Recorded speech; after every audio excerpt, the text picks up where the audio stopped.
We will start our filmmaker panel, but first I want to introduce, I'll wait to introduce these guys. I'll let them introduce themselves. Mr. Co O'Neill, who is our capstone instructor for this group of folks that worked on this film, The Ghosts of Gold Creek. Co is going to moderate this panel for us. Thank you so much, Co. So just a little round of applause for Co O'Neill.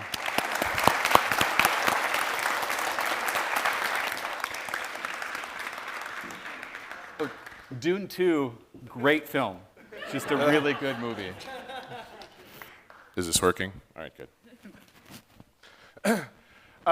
Yeah, before I get started, my name's Ko. These students not only worked on Ghosts of Gold Creek, but they worked on a lot of each other's movies that you're going to see after this section, so please hang around after we do this. I'm just going to get started by asking each of you just to do a quick introduction, like say your name, what you did in the movie, and then just give the briefest of brief explanations of what that job is. So don't just say DP. Tell people what that means.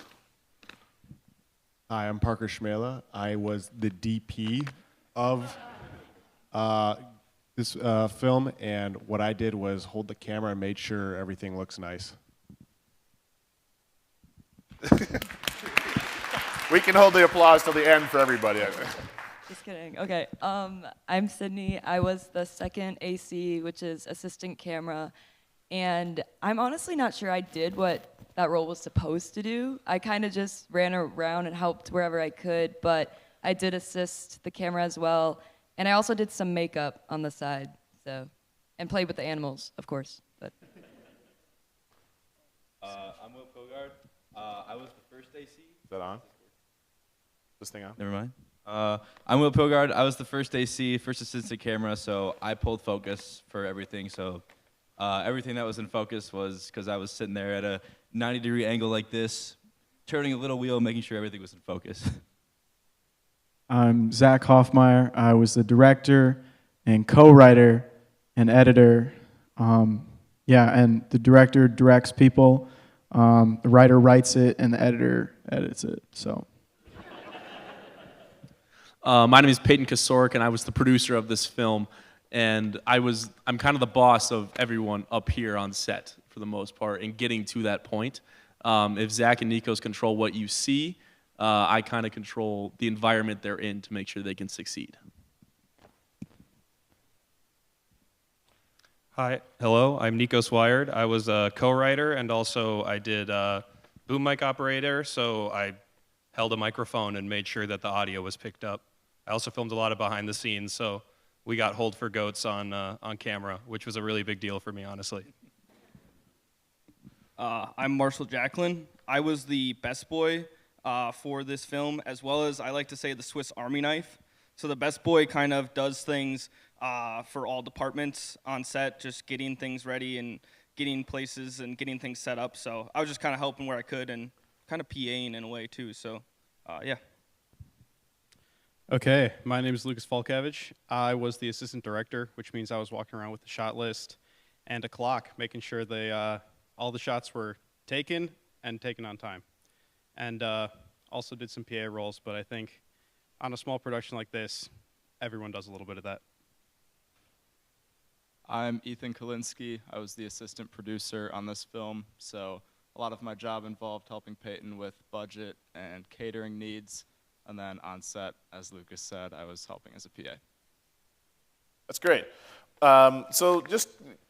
We only have about a half hour for this chunk, so try to be succinct with your answers as much as you want to talk about it. But how did this project start, or where did you kind of first come to the idea of doing something this ambitious? So the idea where this started, it really, in my head, started with good stuff. It was the wine short that you guys saw. Do you guys like that one with the wine? That was written, directed by Ethan Kalinsky on the far end over there. He did a great job with that. But in the grand scheme of storytelling here at Stout, it was the first project that went somewhere else, that really took that step, and we went to Wausau to film that in an Airbnb. And that was so successful, and in December, I kind of pulled Nikos and Zach and Parker into a side room and said, look, if that worked in Wausau, why can't we go bigger? Why can't we do out of state? Why can't we tell a different story? And that's kind of when the idea of a Western started rolling around, because Zach said he had some Western music. Good as idea as any to do a Western. But But out of that conversation, it was a lot of joy. You could see that, yeah, that Wausau worked, why couldn't Montana? And so just using that, what I learned on Good Stuff on that project, and just going to a whole new level, it was just so fun to do this whole project. All right, this is kind of a question for Zach in particular, but how did you handle locations and casting when you couldn't get there? I mean, you've made a few other shorts in this program, but it was always with people that you knew and people that were around and available. So how did casting go in particular? Yeah, casting was a lot of logistic work that I'm not really cut out for. A lot of emails. I tried to figure out kind of like what groups to post casting calls on. There's a Facebook group in Montana that actually got me like maybe 50 auditions through, and then I reached out to some people specifically through the Montana Film Office. They had just have listings on there. And so the minor, Mark, he was one that I reached out to specifically, and then both of the other two came just from the casting call on Facebook. And then, yeah, a lot of emailing back and forth, phone calls, trying to find the right people. And then once I had it narrowed down to like 10, I had him send me a quick tape with some lines, and we cast from there. So, yeah. And who was all involved in that process out of the 9 of you? For casting, it was just me up until like the very end. I brought Nikos and Peyton in on it. Peyton, because different cast members were different distances away and required different like logistics needs. Yeah, so I mean, 2 of them we put up in a hotel nearby. So I mean, that's an expense. And then Nikos just trying to figure out who I liked best, because shockingly, our cup runneth over. We had like 4 actors who all could have played the sheriff like really well. But I'm glad we picked who we did. Joey did a great job. So yeah. This is kind of a question for the camera team. Some of the locations are pretty remote. Like, how far did you have to bring in all that gear? There was a couple where we had to walk through a bunch of bushes to get where we needed to go. Specifically, the shots by the creek with the really cool-looking guy with the white hair and the pocket watch. That one was kind of a trek to get through. We saw fire ants. We were kind of scared about snakes, and then Marshall was protecting us from all the mountain lions that were constantly attacking us. But I think the hardest one, which Marshall can speak on as well, was trying to get us down to the final scene where Marshall's car kept getting stuck to even bring us down there. We had to build like a whole tent and everything to keep everybody dry and just safe in general. That's great. I actually have a question for Marshall. I heard that you changed the creek location kind of on the last day or that last minute before you started shooting. Yeah. Talk about that a little bit. Yeah, before I start that, I just want to thank my girlfriend Taylor for allowing me to use her Jeep. She also provided snacks on the way out for the 17-hour car ride, so that was fun. But yeah, so we went to a creek location on Monday when we were doing our scouting, and I honestly really didn't like it. And I could tell that the crew didn't either. What about it did you not like? So it was right next to a gravel road on one side of the creek, so we were going to have to kind of shoot in kind of one direction. And also just the property and walking there, just kind of, it was quite a distance, and we were like right on the edge of like private land and public land. So I was trying to figure out using my Onyx app that I use for hunting to find where like that would be, but what we ended up doing was we got back to the Airbnb. I searched on the Onyx app on my laptop and did some 3D imaging, and I ended up finding a creek that was just where was that? It was down the road about 10 minutes from the spot that we were at. Basically, the first creek, I had like a Johnny Wheeler moment, I said, because I was like, if we film here, if we're in Montana and filming with a road next to us, that's going to be not great. So I was like, we need to find a better spot. So I ended up finding this location, and then Nikos was kind enough to come with me. We took Taylor's Jeep over to the spot, and the location ended up being the perfect fit. But we did need the Jeep to get down there. There was a lot of snow and a lot of sleet, so we had to figure that out. And as Parker said, the Jeep got stuck twice, but we figured out what mode we needed it in, because it is a Trailhawk, so we got out pretty easy after that. There was a moment where we are on the walkie-talkie, and we're like, how's it going, Marshall? And all you hear is, goddamn thing is stuck, I can't get up the ground. And then it just cuts out, and you don't hear from him, and then you see him come up. I'm pretty sure we brought a bunch of gear down just on a sled instead of using, like we had the Jeep shuttling actors and people, and then like we just walked down like pulling like a sled with some camera gear in it, which was pretty funny. Great. This is a question kind of for, for anybody, but I'm sort of targeting at Lucas. How did you keep people moving forward? Since you're kind of all familiar with each other, sometimes it's hard that people take you seriously as an assistant director. It's like the hardest job when you're doing a student film. How did you keep it moving forward, and do you think you had the right amount of crew for the job? Yeah, in part I have to thank Peyton because the scheduling worked really well, where on some of the days we even had, on our final shooting day, we had a couple hours extra. So like, it's always good to have more time than you need than not enough, because I've definitely been on shoots where we're rushing to get everything done.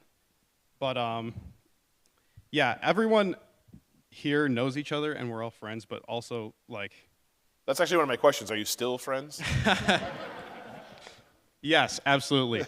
And if anything, even more. But everyone here knows that like when it's time to work, it's time to work. And so it wasn't hard with this group to just say, hey guys, we got to pick it up. We need these shots.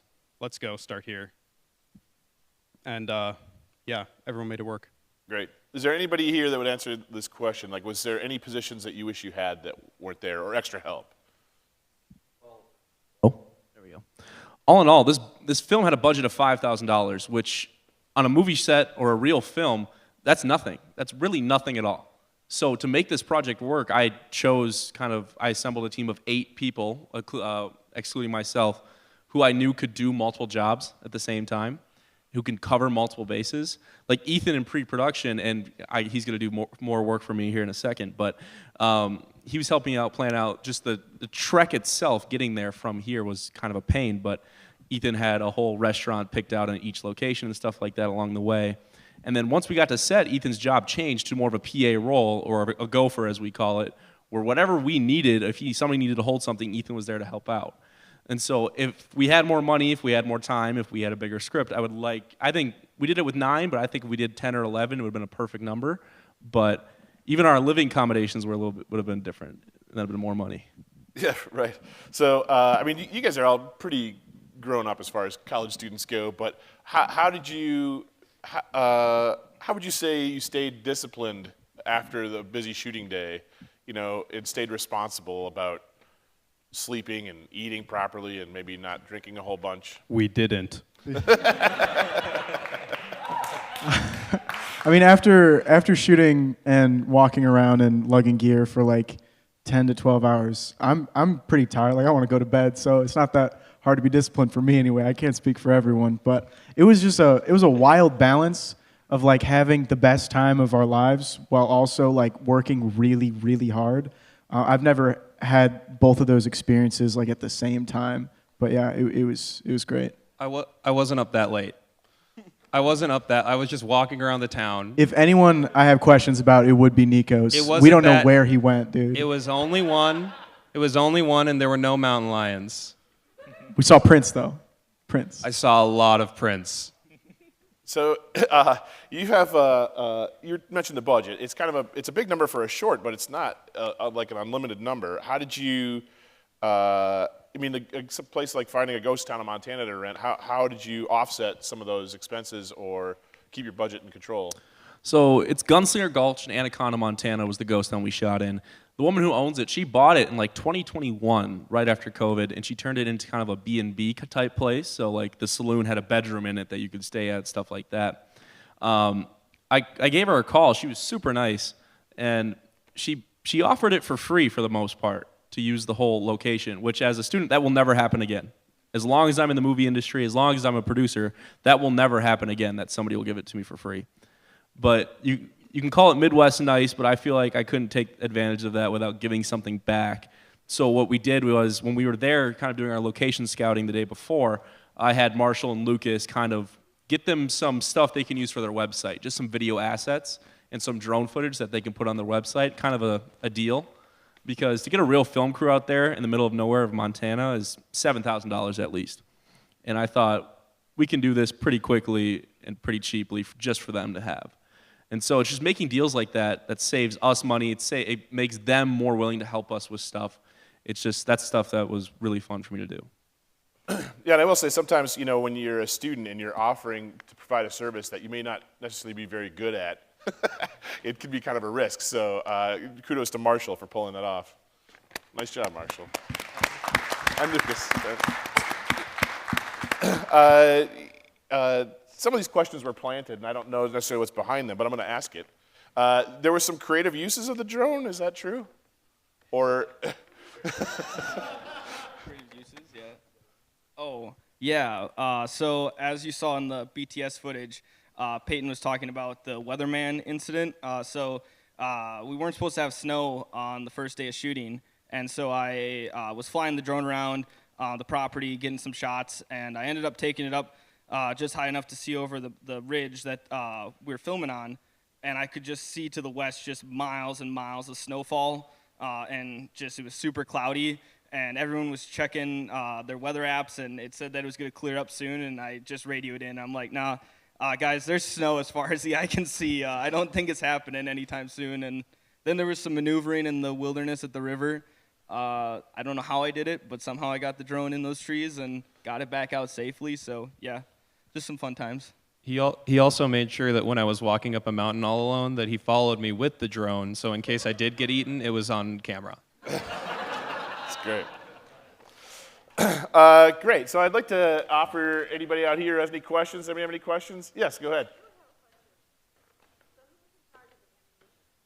Who is in charge of the ammunition? Marshall. So, Okay. I haven't answered this question as the instructor, but you guys go ahead. Well, we'll preface by saying there was one real gun on set, and it was always held by Marshall, who owned the gun, and it was only used for protection. If there was mountain lions, if there was anything that bothered us. Every gun that was used that you saw on screen was not a real gun. And I'll pass this question on to Zach on how he made that look like it was real. I mean, I could explain the specifics, but it's just VFX. Yeah, none of they weren't blanks. And actually, the guy who played the sheriff, Joey, he is like a certified armor or something, so we could have used blanks, but I just decided that was just another variable that I didn't want to deal with, and I trust my VFX skills. So yeah, nothing was shot throughout the whole thing. Yep, all fake, movie magic. For obvious reasons why we didn't use blanks. Also, I told them they couldn't use blanks. See, I mean, there were so many unknowns. I mean, you're getting actors from Montana who were like Wild West reenactors, and all you needed is some Yahoo who goes, "Hey kids, check it out," and then it all goes bad from there. So the fact that you guys kind of stuck to that rule is pretty great. Any other questions? Yeah, Reed.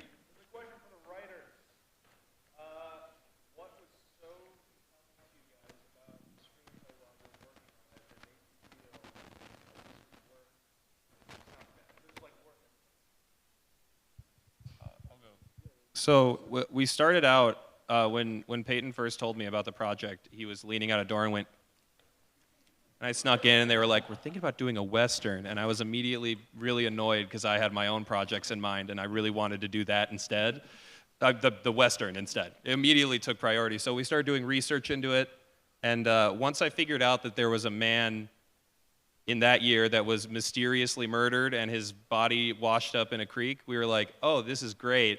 And then just writing it with Zach, we've done some writing together. I've helped him with stuff, and having a back and forth partnership made it into, oh, this is kind of an interesting idea. And then every time he would add on something and I would add on something, it would turn into a whole new project almost. And once we figured out that the time was going to shift, I feel like that was when I was sure that it was going to be a really interesting and worthwhile script. Yeah, I completely agree. When we were thinking of just what the general outline is going to be, we were just bouncing back and forth ideas, and we would have an outline, and then he would say something, and then we would scrap it and have something completely new that was 10 times better. And we did that 3 or 4 times. And once we actually started, writing this whole thing out, I feel like I would you gave me some lines, and then I took them for a week and just finished the script, and then you took it and was like, this sucks, let's rewrite this. And then I took it back and I was like, okay, let's change all this. So yeah, it was actually just fantastic. And And mostly I did just want to make a story that was worth going out to Montana for. So also, we already knew we were going to do it, so I kind of had to make it work at that point. Another question for camera group. You were out there kind of using equipment you weren't particularly familiar with. You hadn't really used it before, a month or so before the movie. What can you say about your experience or any challenges you had working with equipment you weren't super familiar with? There was a couple times where the cables kept dying on us, so it was hard for me to let Will see what to focus on. There was a lot of times where he just kept saying, image down. What? Image down. So we'd have to sit and deal with that for a little bit. But all in all, it wasn't the most difficult thing to do. I think the weirdest thing that we did was put one of the Komodos onto one of Marshall's gimbals. That was kind of Frankenstein put together. We had to like duct tape a battery pack to it just so it could actually stay charged and so it wouldn't freak out. And we put a mat box on it, and then that 0.2 grams of weight made the entire gimbal say this is too heavy.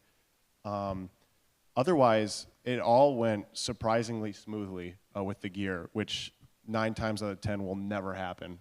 You also ended up going with the anamorphic lens, right? And that was a last-minute decision? Yeah, we went with the anamorphic lens. That's why you get those really cool flares, and it also looks really cool just in general. Because we were nervous about not having a variety of different focal lengths, but we used Zach's Blazar 45 millimeter anamorphic, and that thing killed it. And for every shot? Every shot. Wow. Every shot we used the same exact lens, and it turned out really, really nice looking. Good. There's 3 people on this camera crew on my right, Parker, Sid, and Will.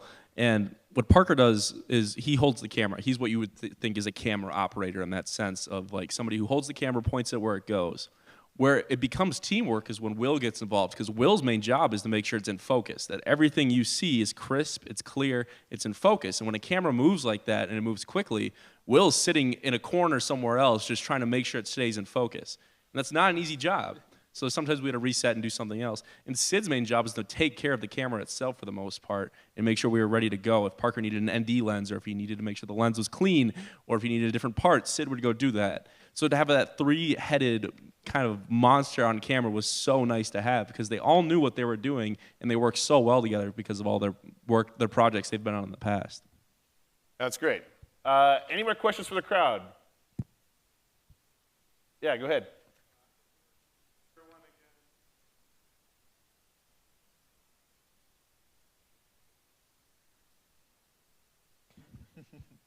So when we were thinking about this project, I wanted to make sure it was ambitious, but not like too ambitious. So it's like, okay, let's keep it limited to 3 actors. Let's shoot and just the way I laid the schedule out, I gave us like tons of extra time. But honestly, everything kind of went like really, really well, which is surprising on a film set. So I guess if I was going to do it again, I might be a little more ambitious, like get a few extras or a few, more scenes with like more complex scenes, because we kept it pretty simple for the most part because there were just so many unknowns, which, I mean, I guess, with the knowledge that I have now that it went really well, I would be a little more ambitious, but I think it was the right choice in the end, so. It's also good to understand when you work in the film business as a whole, pre-production, planning this took 4 months. Shooting it took a week. Editing it took about 2.5 to 3 weeks. So 4 months of planning to make sure a week goes well is what it takes. Just constant communication with different teams, make sure we had all the gear, to make sure all that stuff was happening.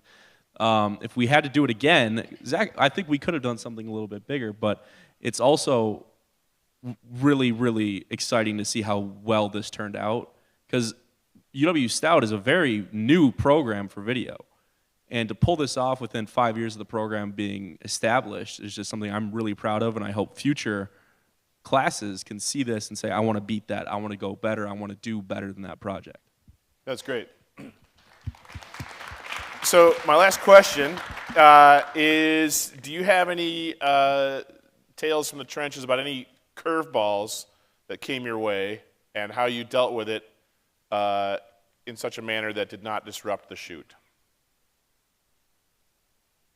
There's sort of one thing that wasn't very major. When we were filming the final scene by the creek in the woods, we had forgotten the gold. which is a pretty, central prop to the scene. And so we had to send some people back. So what I ended up doing is interviewing one of our actors in the time that we had there. And there were a lot of those little moments where something minor would go wrong, but we just use it to, do something else that we can, show people. So When we were shooting down by the riverbed where the mayor died and where that fight scene happened, it was on a Montana Park reservation. And kind of my job as a producer is to deal with problems as they come about throughout the set. And to deal with those problems without my crew kind of noticing what's going on. So I would leave we saw a black pickup truck come into our parking lot, and I was like, oh, shit. And I was like, I left set. They all handled it perfectly, but I went to go see what was going on. It was a game warden. There was two of them, actually. And they were not the happiest that we were out there, especially without permits. Now, that's my job is to get permits, but I can use kind of ignorance to a certain point of saying, oh, what kind of permit? For shooting or just for parking there? Or for just being on the shooting, because the second you touch park property, Montana park property, you have to pay a conservation fee or a permit. And I didn't do that. You also have to pay a commercial permit, but they don't benefit from that as much as the conservation permit does. So what also triggered them was there was 5 cars and 2 were Wisconsin and 2 were Minnesota in the middle of Montana. So that kind of raises some alarms. But they only saw the amount of cars and not the amount of people. So I bought 6 licenses instead of 13, which it was the number of people. And it's just that level of problem solving. And my crew had no clue what was going on. They thought I died for like 2 hours while I was dealing with that process. all we get is a radio from him just saying, keep filming. Keep going. We don't even know any of this is happening. We just get, keep going. And that's it. We really thought he was dying and he just wanted us to get the shot. And they succeeded. That's great. Yeah, Marshall. I will say, with getting the conservation license, Zach, Nikos, and I did end up going to the local sporting goods store, and we met some cool people out of it, so that was kind of fun. They actually worked on so it was like a gun shop, sporting goods store, and the owner there, his lead gunsmith was actually on the set of Yellowstone, and he said that was kind of cool, and then he actually talked to us about Karen and her ghost town, and how like there's a film location in Anaconda, and he's like, you guys should see it, check it out, and we're like, well, we are filming there. And so it was kind of a cool thing to get that connection made, and then he gave us his card and told us if we ever come out to Montana, we can work for the corrections facility and get 3 months paid housing, and yeah. That's great. Johnny, how much time do we got? We have 5 more minutes. I'll just quickly say one more thing. Hold for goats. Hold for goats. I've never had to stop filming for goats before, and that was a really interesting flub that happened on set.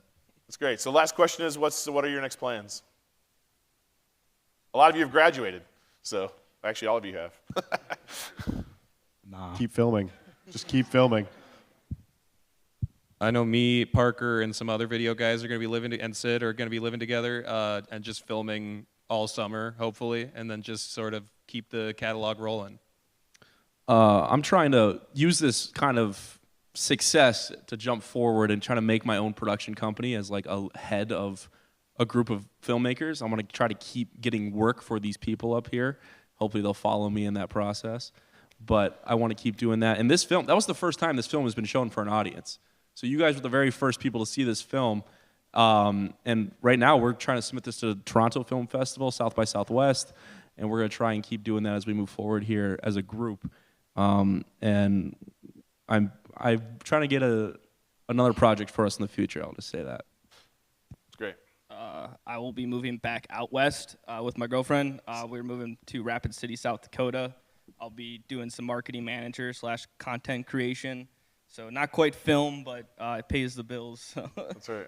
And it's going to be around hunting, fishing, things like that. So stuff I like, and I'm really excited about that. Yeah, I'm also graduating. I'm moving down to Atlanta just for a few months to check it out. Big film industry there. I'm checking out the market. And I'm continuing working as a video editor as well. So, yeah, and short films will, I think, be a part of my life forever. Maybe if I'm not doing it professionally, just like, it's so much fun to be out there and making this stuff. Like, when you guys see the behind the scenes, that's the kind of stuff where really having fun doing. So yeah, short films will continue to be a part of my life for sure. Yeah, so I'm a junior. It's kind of my grand finale with these guys here. I have one more year, so if anything, I was just really thankful to be a part of this project and looking forward to heading into my capstone next year. Ethan's going to need a whole new crew because everybody else is moving away. All my friends are leaving. Will? I'm gonna be in the Twin Cities, just working a job to pay the bills, and then the goal is to do freelance on the side and keep making films, just keep on creating. Sid? I will be a part of the video production household. I'll still be in town. Job searching.